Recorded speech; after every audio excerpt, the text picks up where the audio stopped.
This is about a 45-minute or so session to talk about college admissions and trends, kind of the world of college admissions right now, kind of getting in a little bit of the nitty-gritty, but also big picture, and then talking about the ways that we structure the office and the amazing work that Karen does to help students stand out in what continues to evolve and be an incredibly competitive program. There will be time for questions at the end. If people have questions throughout, you can put those in the chat. I'll monitor it a little bit as well. And before I begin, just also want to say congratulations to all of our parents and students, if there aren't as well.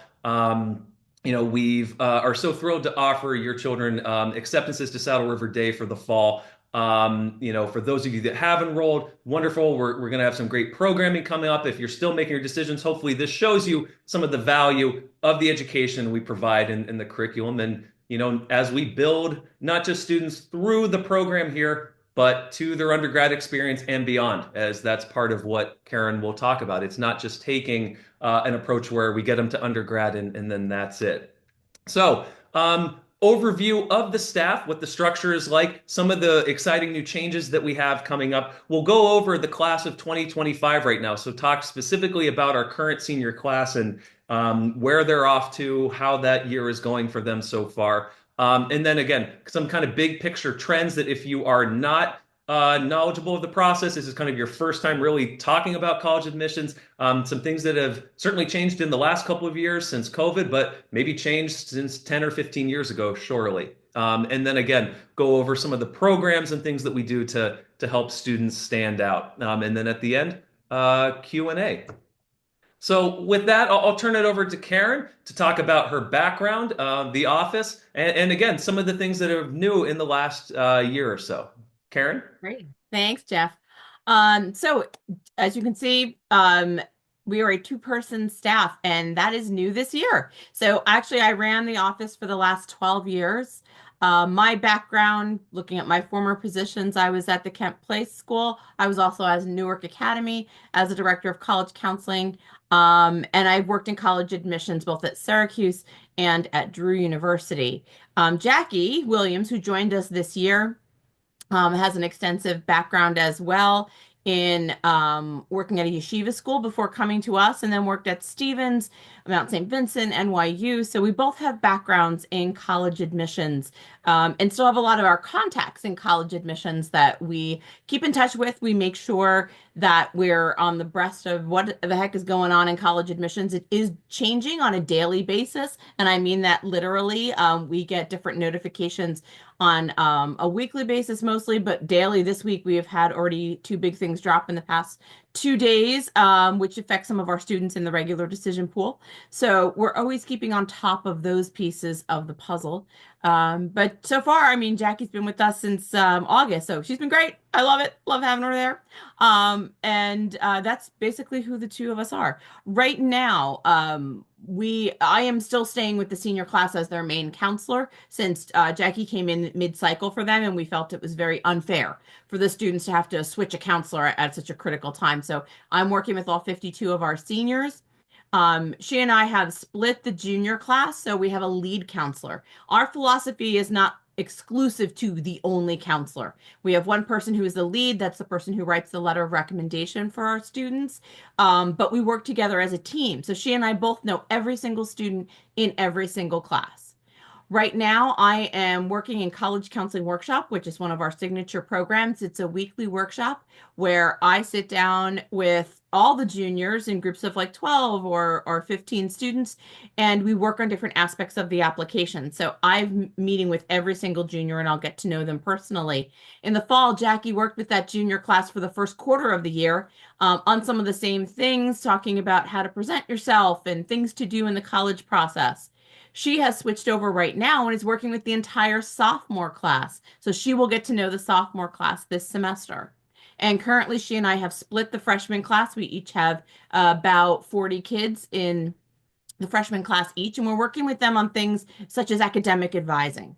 So we have a very big, broad knowledge of all the students that are in the entire upper school at this point in time. And we're not exclusive, the only counselor to one student. I know many high schools have one counselor, and that's the end of the story. That's the only person you can speak with. But we really take that team approach. Right. And really, your office also does exclusively the college counseling and then the academic advising too.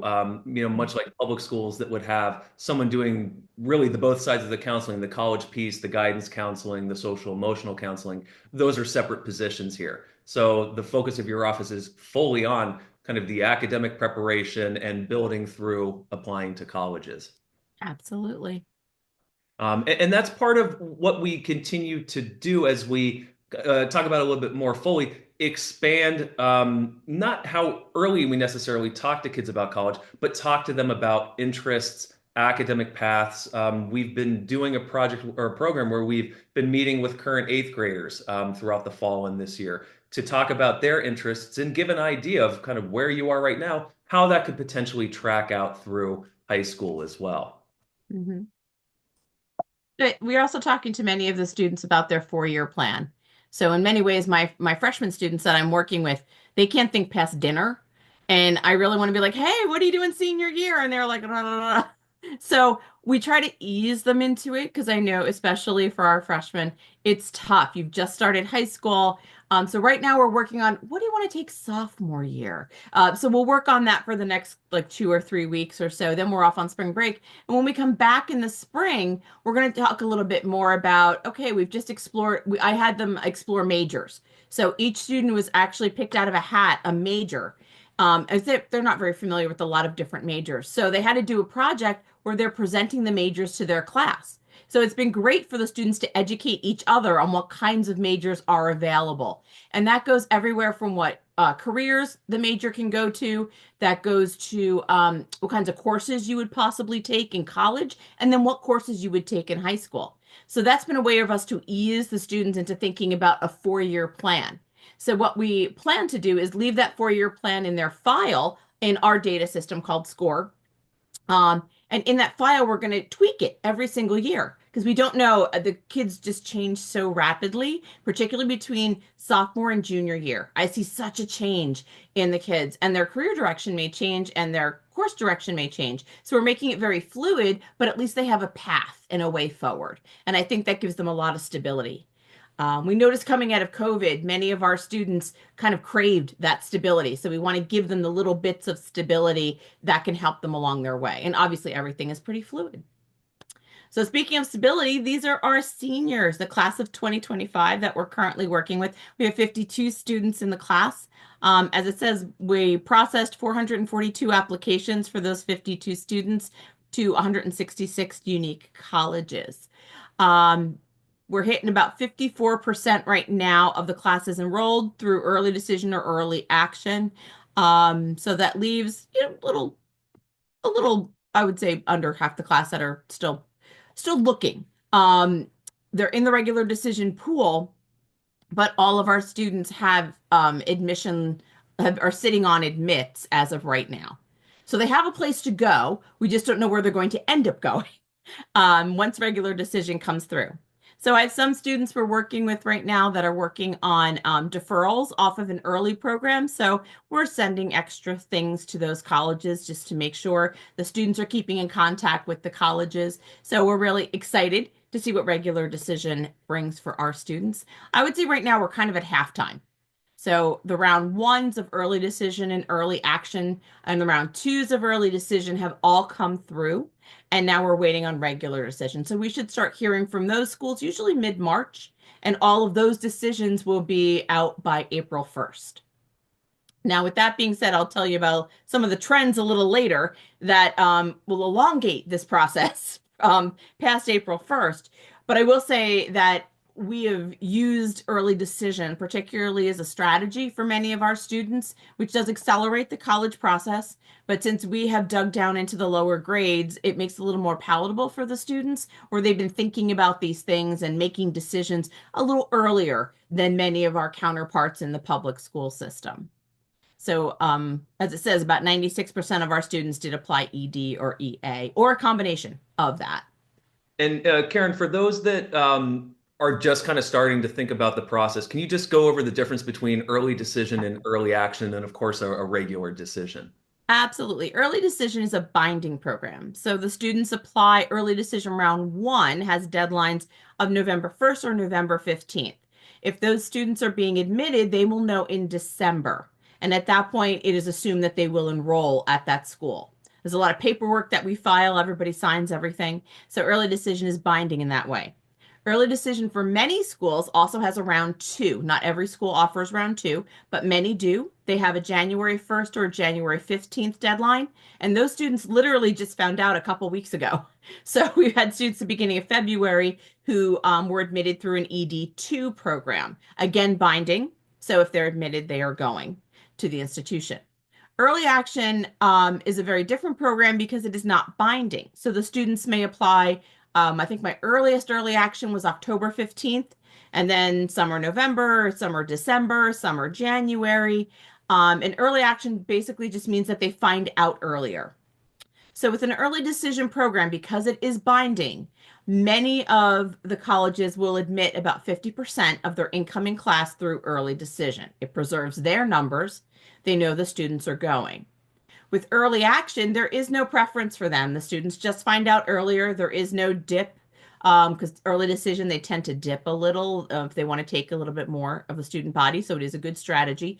But early action are treated exactly the same as regular decision. The students just find out earlier.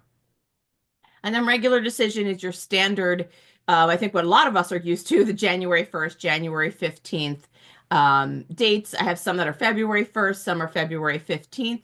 And those students, as I said, will find out probably the middle of March all the way through the end of March. Although I just did hear this week another a wrinkle in the plan that University of California, some of their campuses are going to start to roll out decisions the beginning of March this year. So I'll be looking to see who's going to be rolling those decisions out.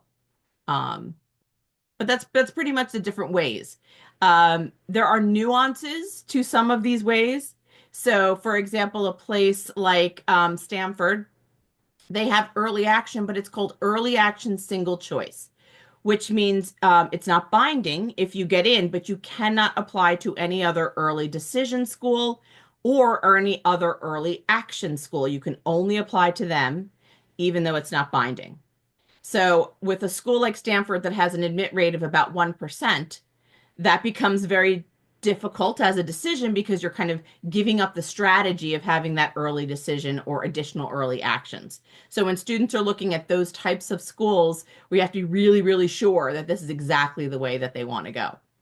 And then there's other places like Georgetown is a good example. They do not offer early decision at all. They only offer early action. And their early action is an early action single choice where you cannot apply to early decision anywhere else either. Um, but they're a little more flexible with other early actions. So it's very nuanced depending on the school, and people like to change it every single year. And then we have schools such as University of Miami, which has early decision one, early decision two, early action, um, so many. And I know I'm throwing a lot at you, but that's why it's my job. So I can help the students kind of weave through that strategy of what makes the most sense for them and to make sure, okay, I'm going to apply here early decision. I'm like, oop, nope, that doesn't have early decision. So we have to readjust the strategy. So we talk a lot about what makes the most sense for students. Right. And that's, the nature of the process is, and you and I kind of say this all the time, you can't eliminate all the stress. Unfortunately, that's just the nature of college admissions, but you can elongate the process, Mhm. and build in some of those kind of buffers along the way to try and eliminate some of that stress. And, by starting early, you have a better handle on things earlier as well. So, with that group of students, you also basically craft an individualized 10 school list to start. So it's truly getting to know every child, and building a list of schools that is kind of appropriate to their needs as well. So that and managing all the deadlines, that's an incredible amount of work that's coming out of Yeah. your office to support the students. We also like to stretch the students. So on right now in the evenings, I meet with my set of students individually. We do it via Zoom. at night so that everyone who wants to be involved in the college process for that child can be involved. It's kind of hard to do it during the day when people actually work. So we do evening meetings, which has been really, really successful. That's one good thing out of COVID. One good thing I can say that really came out of COVID. And it's worked really, really well for us. And sometimes I get to see the dynamic between the parents and the students and who's running the show and who wants to go to California and who doesn't want them to go to California. So when I put the list together, Jackie and I think about how are we going to stretch the student to be the next person they're going to be? Because if they stay too safe, how can they become the next student? But we also look to things such as, what would be more comfortable, a plane flight away, a car ride away. Is there any kind of particular majors they're looking for? Um, it's a lot of different things about the South. We'll go over this a little bit later. We have a lot of students who are looking in the South. And right now, I'm having very frank conversations with the students about the political climate. So what does that mean for you to go south in that political climate? You have to be aware of what that's going to look like. And we also talk about, do you want to be living next door or do you want to spread your wings a little bit? So we have a lot of these great conversations and then we craft a list just to start. I always say again, fluidity. You have to start somewhere. So the students will research that list and then they'll come back and they'll say, oh my God, Miss Freddie, I liked this and this. Okay, so let's add more schools that look like that. And they hated whatever. We're going to take the schools off that have that whatever.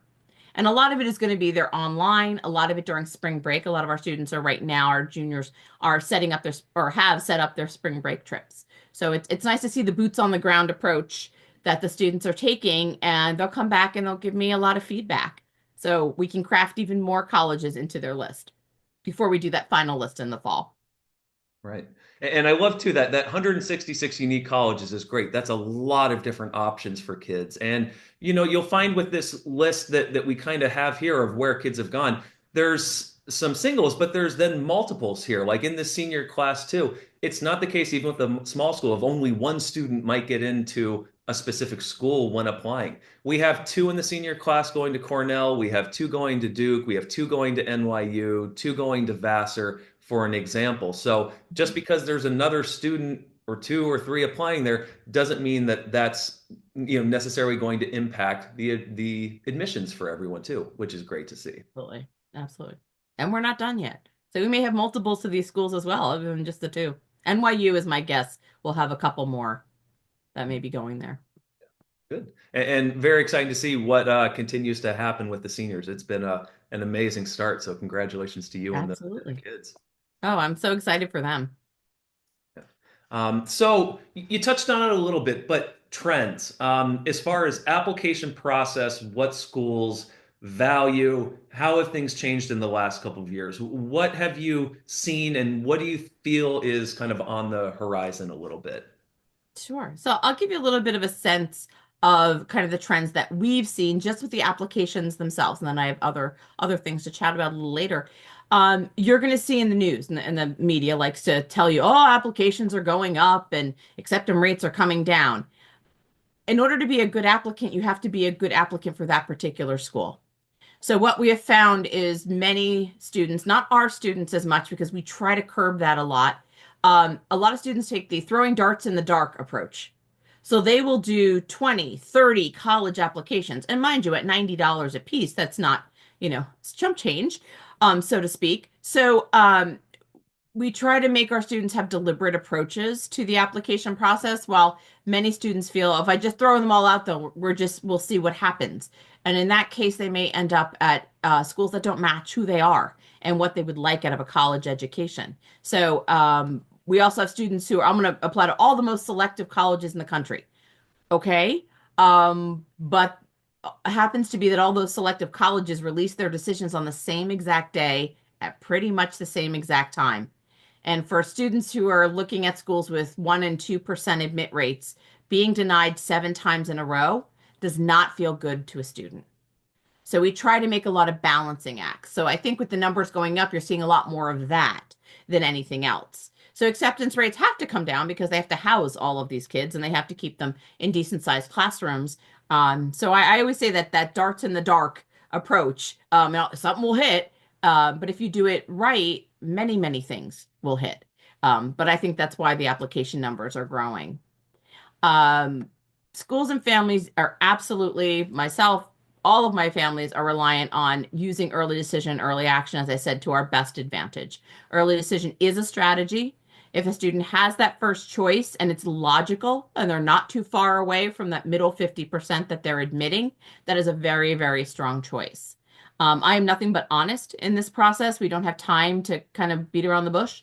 So we talk a lot about what's the best strategy, and that's which colleges should be early action, which should be early decision, which make the most sense. So we've used that more heavily in the past 10 years than I had in the first 10 years of me doing this. And I think it's been working out rather well. Obviously, you can tell from the list, we use it to our best advantage, and it's worked out well for our students for sure. I'm sure during COVID, you heard a lot about colleges moving to test optional because students could not take testing. What they have realized is that, hey, this is not a bad thing because many students are not test takers. What they do in the classroom is more indicative of who they're going to be in that college classroom. So many, many, many colleges have still retained the test optional policy. And I would say the majority in the country have retained the test optional policy. What we have seen in the past 2 years is that schools that we are deeming highly rejective, so those are your 1 and 2% schools, have brought back testing to bring down their application numbers. So they've been getting larger and larger and larger. These offices tend not to get more officers in their offices. So this is one way that they can curb the application numbers. So this year, anecdotally, Dartmouth went back to testing. And when usually they'll release their numbers for early decision, they'll let us know how many they admitted and what have you. They refused. Now, that made me think, maybe their numbers went down so significantly that they took a much higher number in early decision and they don't want to tell anyone that this let me bring back testing thing didn't work so well. So we've been having my counseling friends and I've been having all these discussions about what do we think happened, and we really think that that's what happened. Um, Brown is also has not released their numbers and they went back to testing as well. So I do find it rather interesting.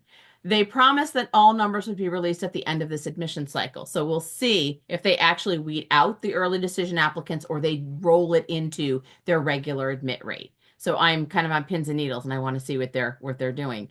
But it's been very clear that they want to move back to testing to cut those numbers down because they're just too big for their offices to really handle.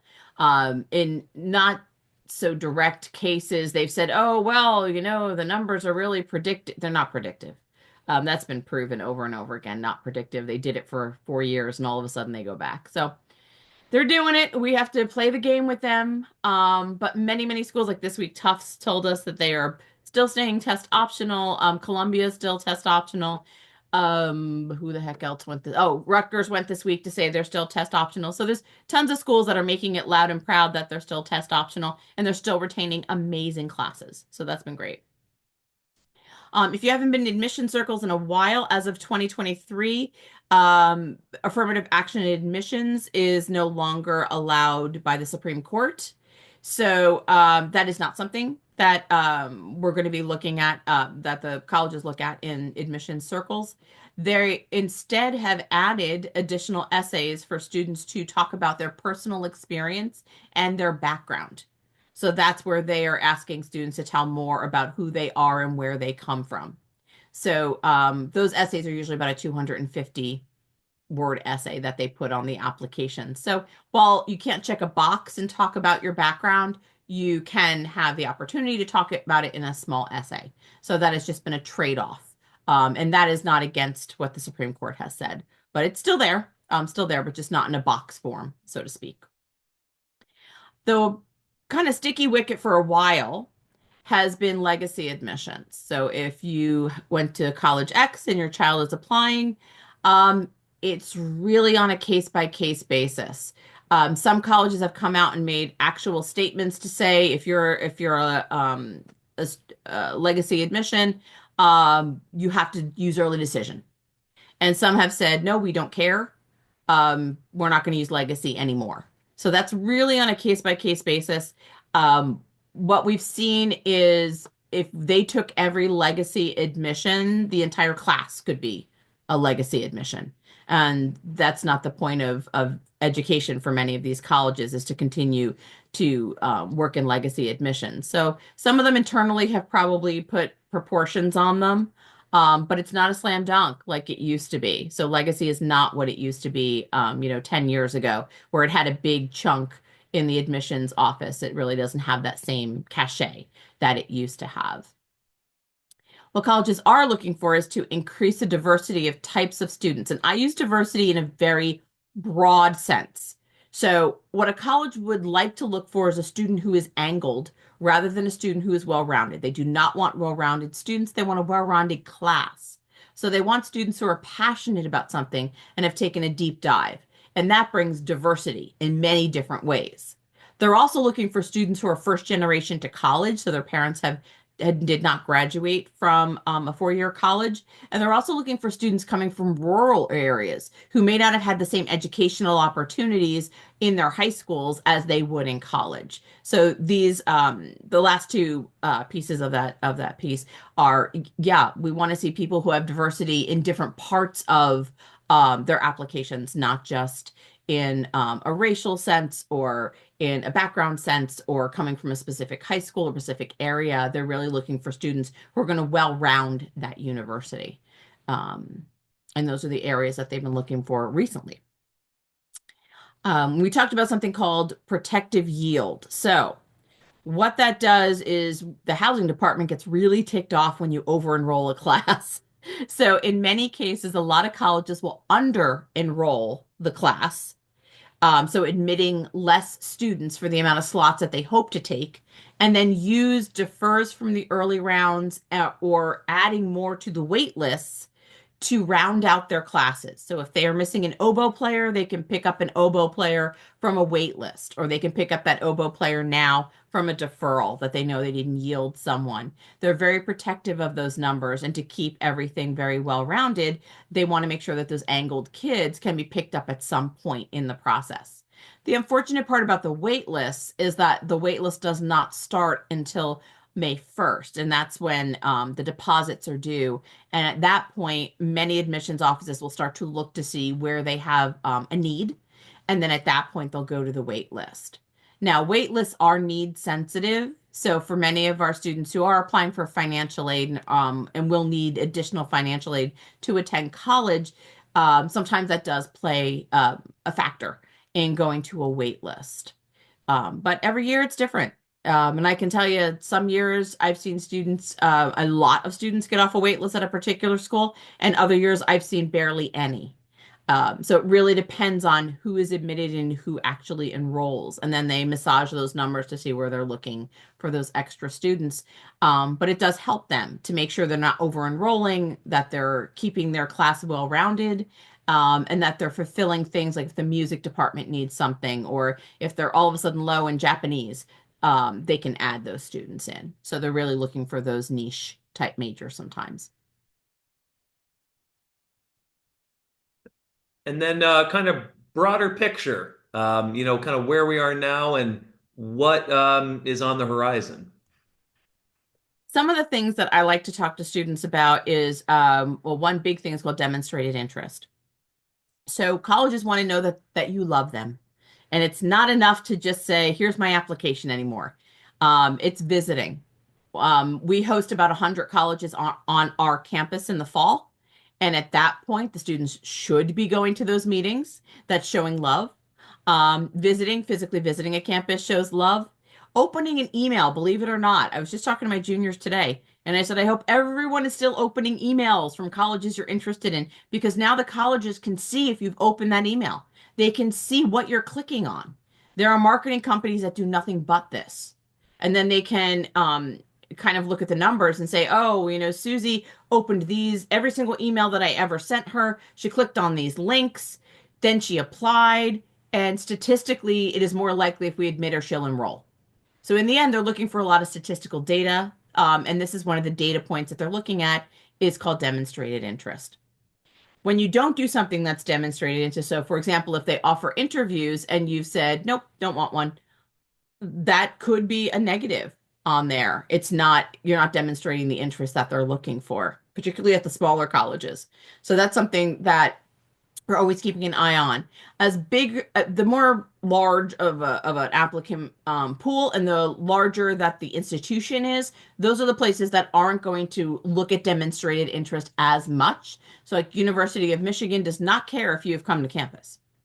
They have way too many applicants and it's way too big of a school. So they're not tracking that kind of data. But they may track if you've opened your emails from them. So it just depends on the school in that way, but it's still something that's being tracked. A big shift that we've seen in the past 5 years is Southern schools. They are hot, hot, hot, hot, hot, both literally and figuratively. We have tons of students who are looking at Clemson, Auburn, University of South Carolina, all the Florida colleges, a lot of SEC colleges, students who want that big rah-rah experience.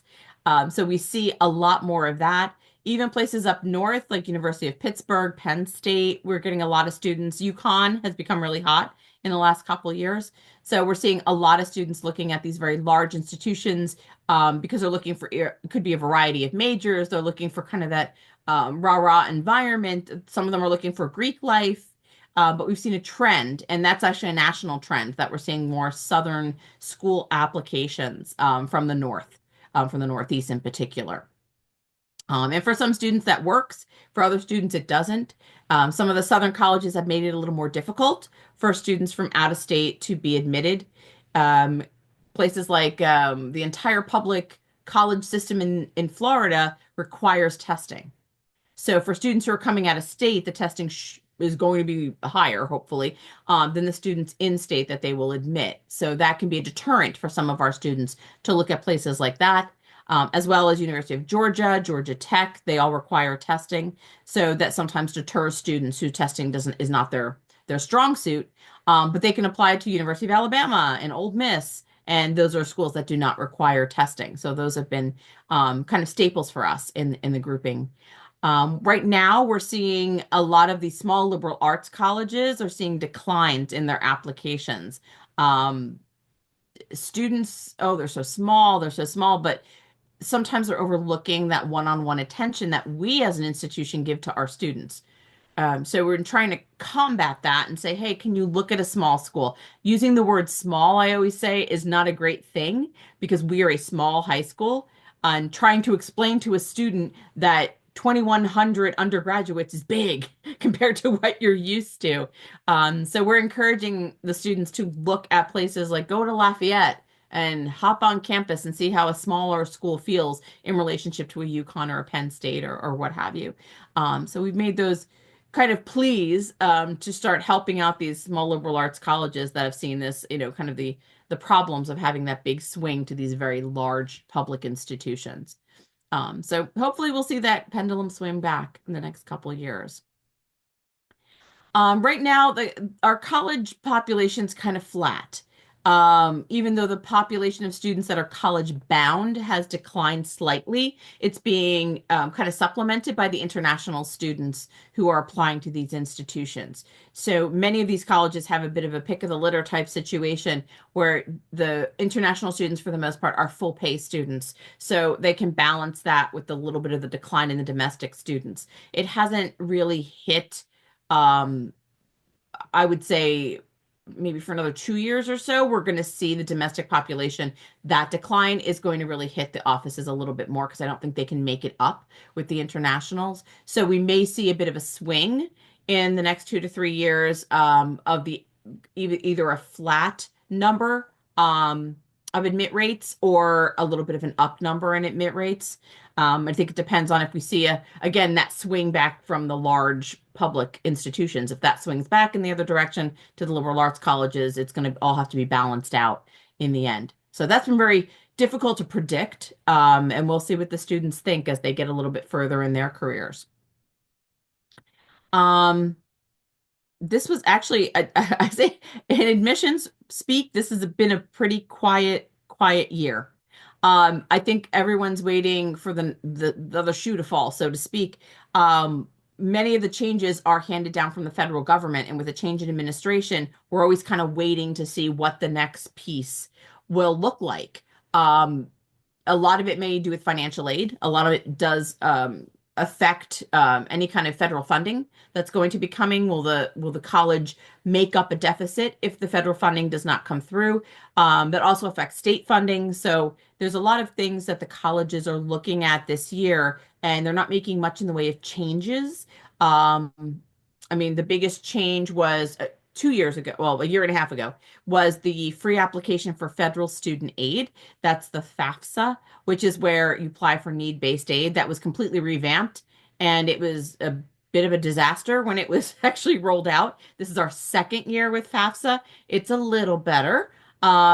So that's really been the only news that we've been watching is all of those pieces, and we're kind of waiting to see what the federal government does in the way of financial aid, which could bring different changes to different institutions depending on how that goes forward. And we probably won't know that until the fall.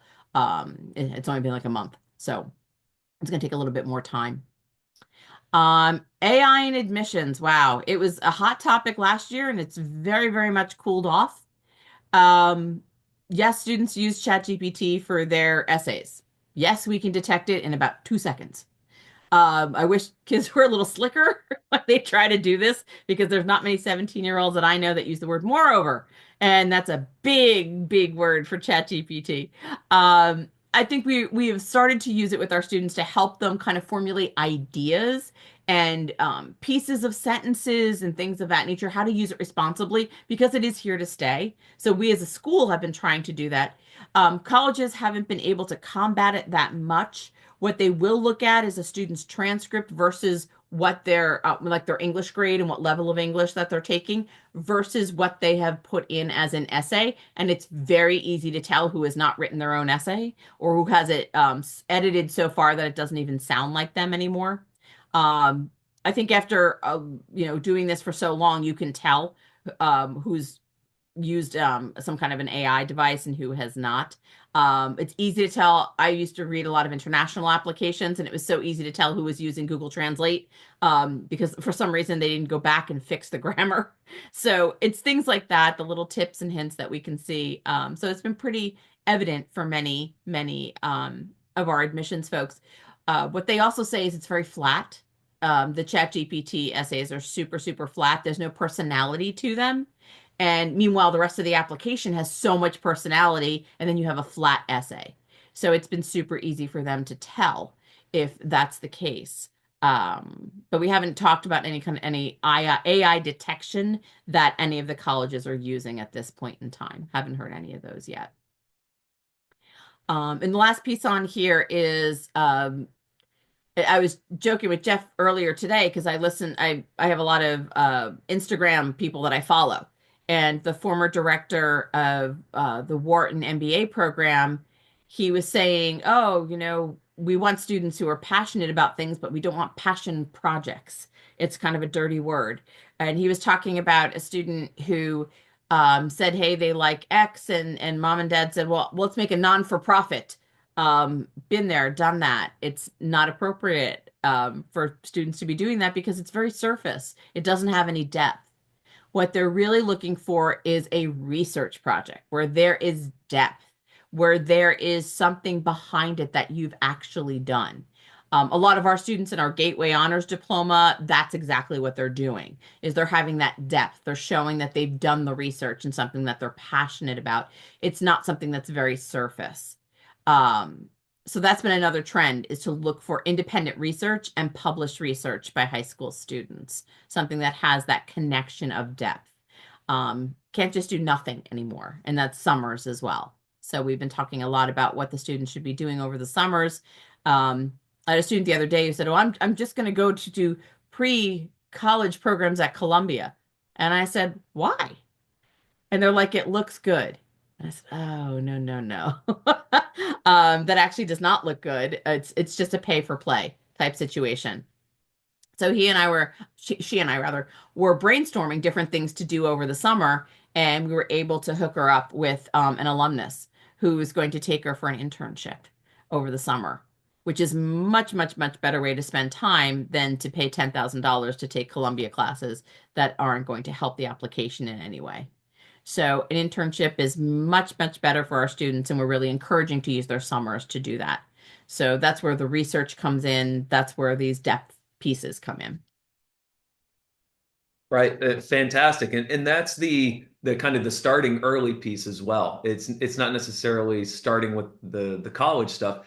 It's setting kids up on the right path with the classes that they're taking, with appropriate use of summers, and putting them on that track too, to know that when you're a junior or so and you needed to do AP Bio, that you can do that. You can't make up the years that have already passed, and Mhm. so Mhm. that's having those conversations early on with kids and getting them thinking about things, again, not necessarily about college, but what that next step is, whether it's summer Mhm. or sophomore year, is really important work. And I love kind of the changes that you've made to the office to focus on that.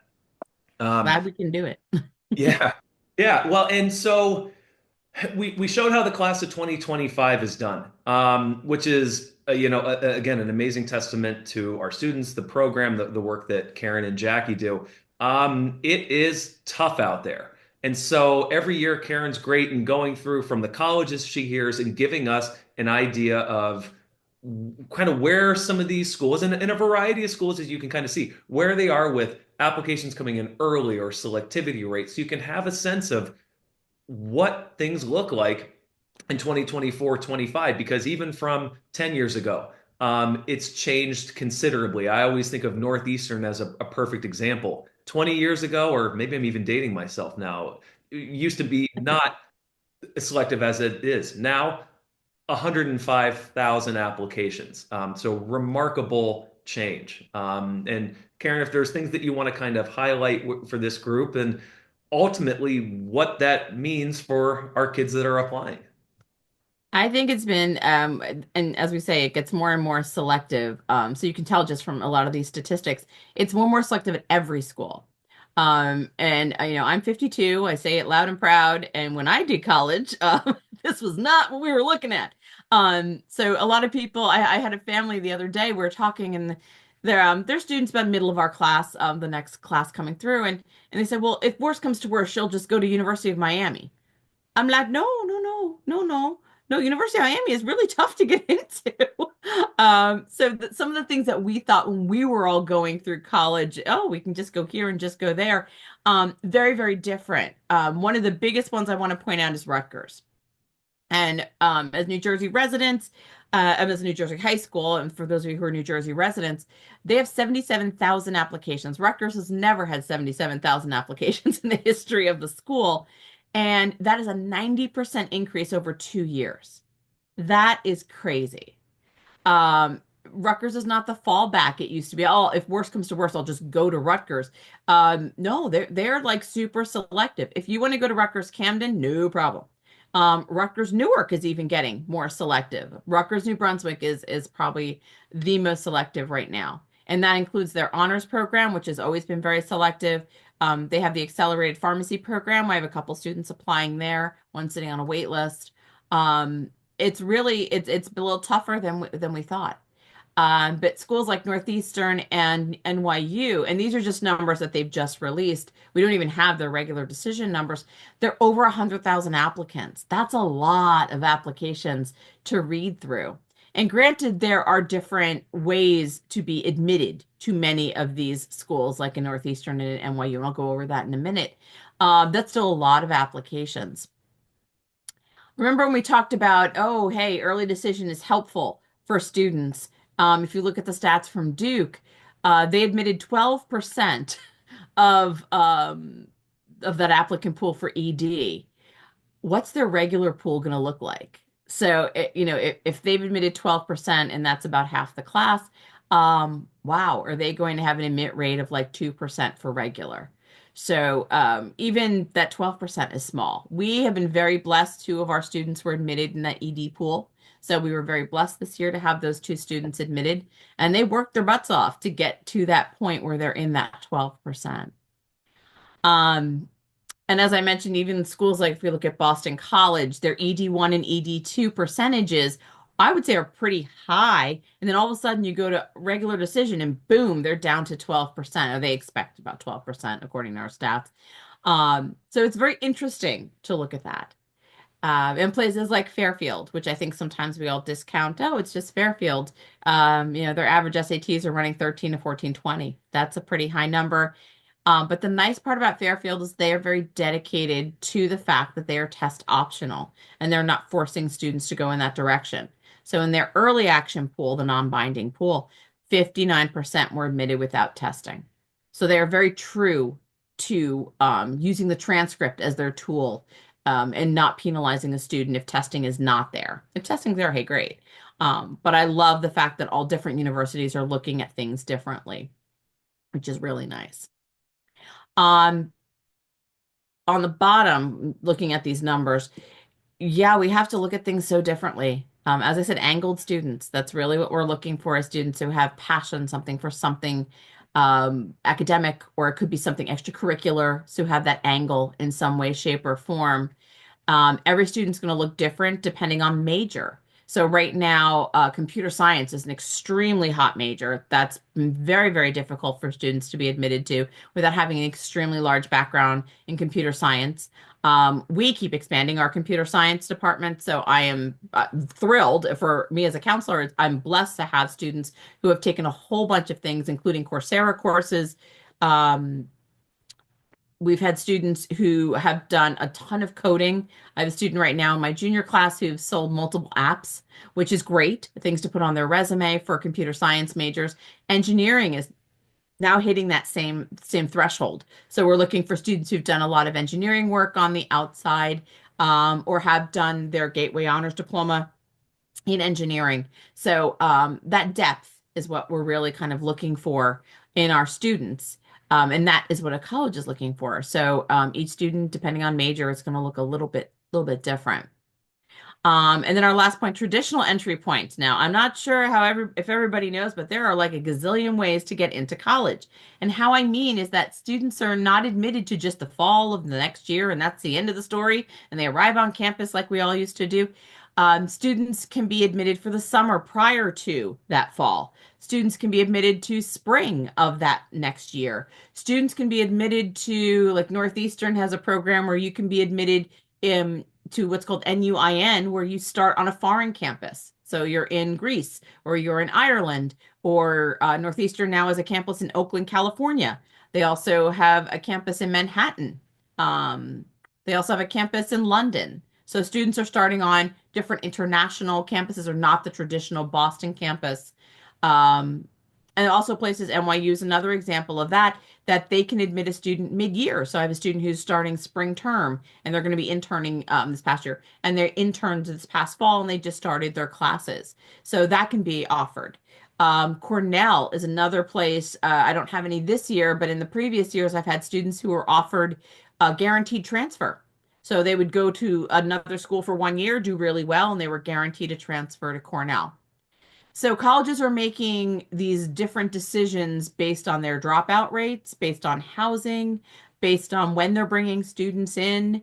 And there's a lot of metrics going out there on the college end to not over enroll in some way.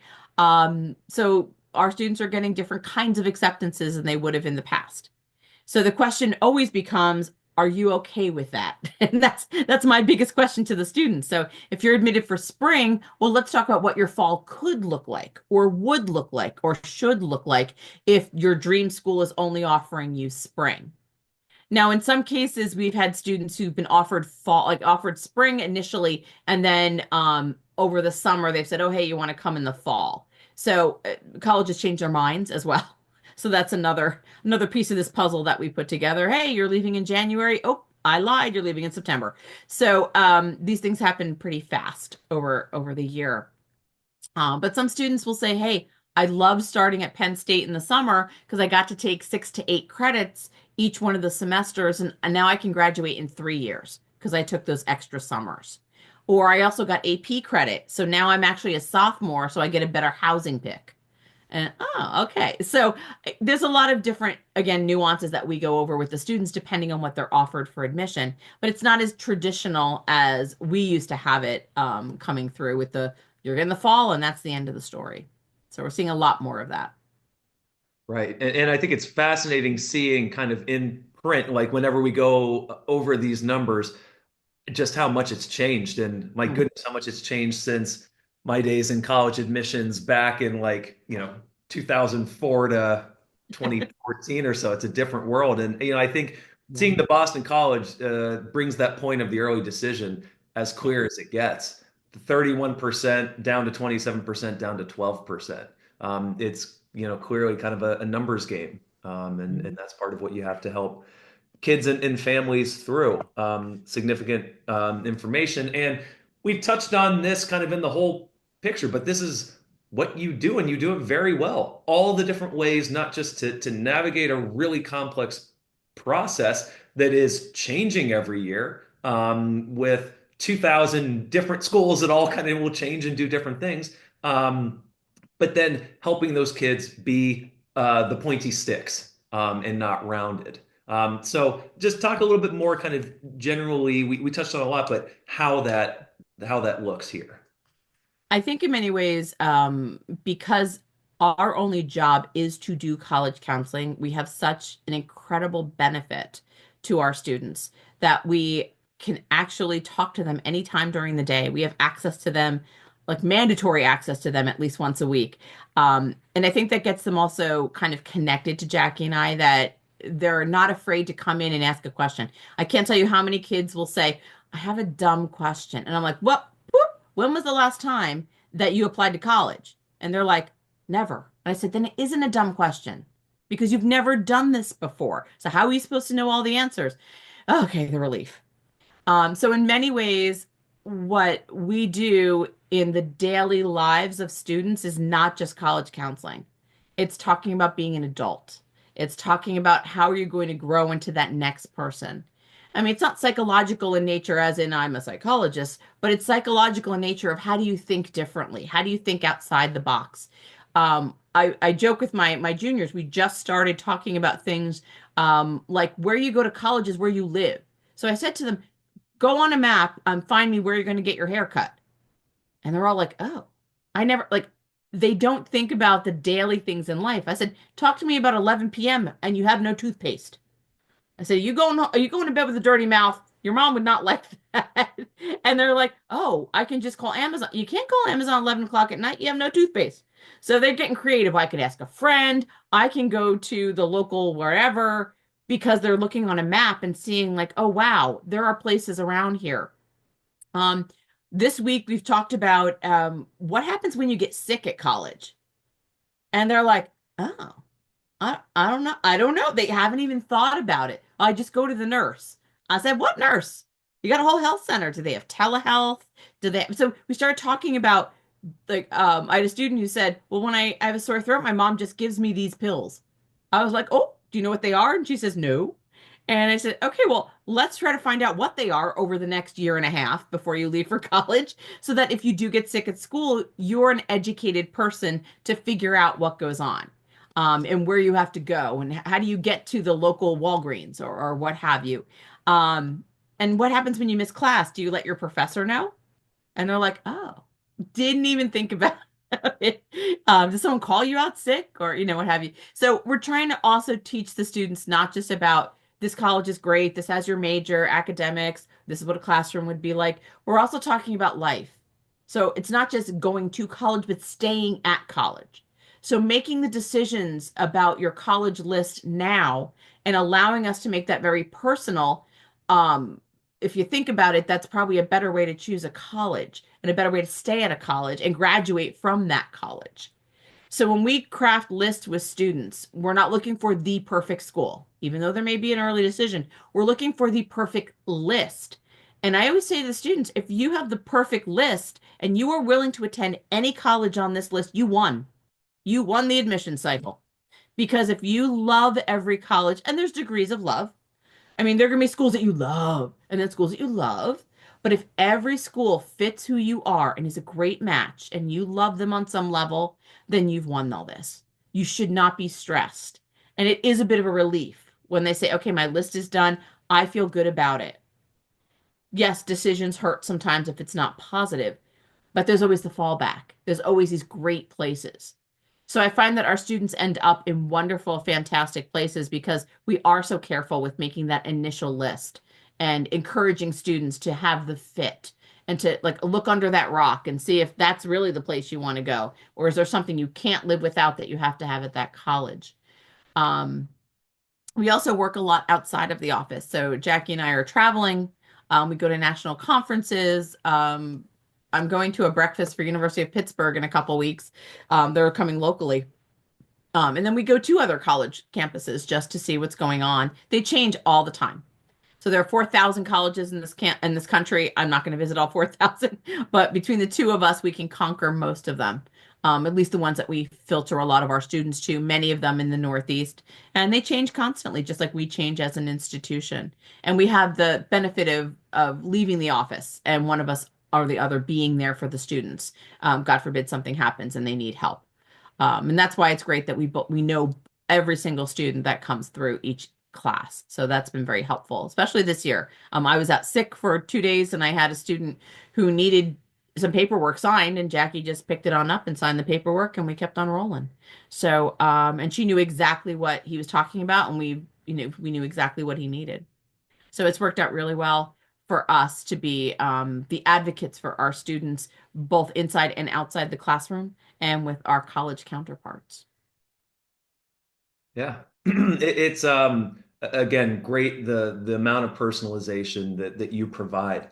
And just as a such an involved member of the community too, as we look to expand programs and things like that, that you provide that valuable perspective. How is this going to be viewed by colleges? Mhm. And as the college office continues to evolve, as you know, Saddle River Day continues to evolve. So we're on the cusp of this really exciting building project. And I won't go into all the details. If you've been on campus, you've heard already. The exciting thing is that construction officially has started. We have backhoes, moving dirt, earth movers that are working on that expanded parking right now. And we have the official groundbreaking ceremony on Friday. So this is a go. And just timeline. And again, we'll put links to kind of more information about it if you aren't as familiar with the changes. Timeline is still to possibly be open for fall of 2026. The Mhm. turf field part of it, they say should be ready for the fall. Of course, there could be million things happen with construction we don't know, but that is the timeline.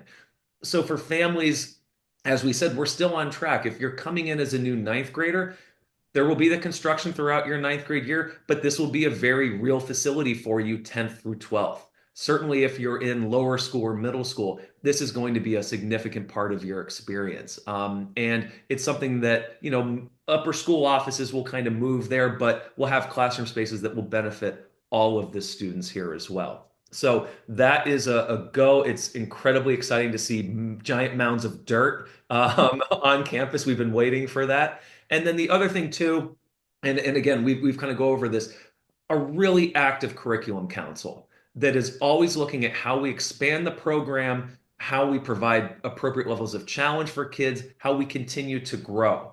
And Karen, in her work with the Curriculum Council as well, provides a really valuable perspective on that. How will things like these be viewed by different colleges and universities? And so you can, again, really see in all different departments how we continue to provide more and more opportunities for our kids to have that challenge and, again, be a pointy stick. And that's the Gateway Diploma. And you really were the one who started this. You and Jalaj Desai head of school way back in April of 2020. Um, Yeah, man. We rolled this out in the middle of COVID, which was, I thought, crazy at the time. But the student body has loved it. We are graduating our third Gateway Diploma, Honors Diploma class this year, and they will be presenting in the spring. So the students pick kind of a direction that they want to go in, depending on what they love. And this year we've seen so many incredible projects that students have done. These are just some of the questions that they're answering. Um, and they'll present them to a panel in the spring and they have to defend it like a thesis. And if their defense is successful, they will graduate with the honors diploma. If it is not successful, they will not. So kind of a college model on this. The students are really been entrenched in this program. And what I've always appreciated is that if you love something so deeply, let's give you the time and the space and the place to really grab hold of something that could be a published article later on or something you continue in college doing your research if you haven't finished all that's necessary. So I think it's been very interesting for the students. They've learned a lot of skills. We also do this inside and outside the classroom. So not only do our students have to take specific courses for each of the gateway tracks, they also have to do extracurricular activities that go along with those gateway tracks. So the depth is really there for the colleges to see. Right. And the feedback that you've had from deans and directors has been great. I would say Absolutely. the other thing too is there are many schools that do capstone projects, and those are great as a way for a student to do something at the end of their high school experience. But the problem with that is the significant work of that is usually done after time when you've started to apply. The beauty of the Gateway program is this is done throughout kind of sophomore year in through junior year, throughout the start of senior year, but the meat of it has been really worked on. And so it's something, again, to Karen's point, and I mention this all the time, give students something to talk about passionately and persuasively. And the passion is great. The passion project, not so great, but the passion about research or a project or writing your own, theatrical production, that's amazing. And that it can be done at such a level that can be fully showcased to colleges is a true benefit to our students. And then along those lines, too, we added that post AP bio research class. And again, just finding other ways to give kids the chance to do more. This was started 2 years ago. It's in its second group. And again, I think the feedback that you've got, what kids are able to showcase has been fantastic. Absolutely. Well, I think, Jeff, you gave one of the best kind of scenarios today. Our students Oh, are still yeah. working on this project today, and one of the students was working on brain damage and fruit flies. And she's sitting there today thwacking a bottle, literally giving brain damage to fruit flies. And then she was going to do the analysis afterwards. So very hands-on. And this is a student who is going to be doing a lot of biological research when she attends Johns Hopkins University this fall. She will be a biology major, most likely, or chemistry. She's going back and forth. But she was so excited to do this project because she was able to really manipulate it and make it her own. Even though everyone's using the flies, they all have a different question. And that's what I think I appreciate about this. Yeah, exactly. It's great to see. And so, as we kind of finish up here, if you have questions, feel free to put something in the chat. I know we went a little bit over that hour, but hopefully we've given you an idea of the world of college admissions that our students are going into. You've seen, how our current senior class is doing, but also all of the new different programs, new facilities with the new building, and ways that we really try to, again, constantly provide more and more for our kids that they can't get anywhere else. That, kind of small school with a big school perspective, we do very well. And Karen, thank you for your time this evening. And of course, for all the work you do distilling all of the craziness and difficulties and hard aspects of this process, things that excite kids. And again, you can kind of see from this and where our seniors are going, where they are going and hopefully thriving as well. So thank you to everyone who joined us. Karen and I will hang out a little bit more. And like I said, we'll make a copy of this and we'll send this off to everyone as well. So thank you again for joining us. Again, congratulations to your kids on their acceptance of Saddle River Day. We want them to choose us. We were excited to choose you. And yeah, hopefully we'll see you soon.